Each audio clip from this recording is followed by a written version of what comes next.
आज माझ्याकडे खूप पैसे आहेत, बघायचे का तुम्हाला?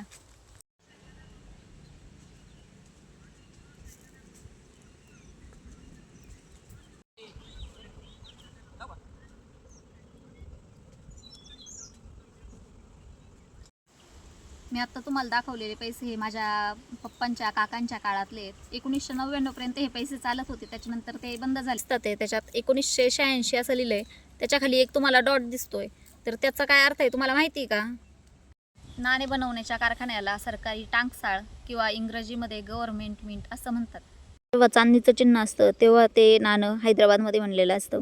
जेव्हा त्यावरती एक डॉट असतो तेव्हा ते नोएडामध्ये बनलेलं असतं. आणि जेव्हा त्यावरती असं हिऱ्याचं चिन्ह असतं तेव्हा ते मुंबईमध्ये बनलेलं असतं. या नाण्यावरती कोणताच चिन्ह नाही आहे, याचा अर्थ ते कोलकातामध्ये बनलेलं आहे. याआधी तुम्ही हे नाणे कधी पाहिलेत का? आणि तुमच्याकडे असे कोणते वेगळे वेगळे नाणे आहेत का? हे मला कमेंट करून नक्की सांगा. मला माझे व्हिडिओ आवडत असतील तर लाईक, शेअर आणि सबस्क्राईब नक्की करा.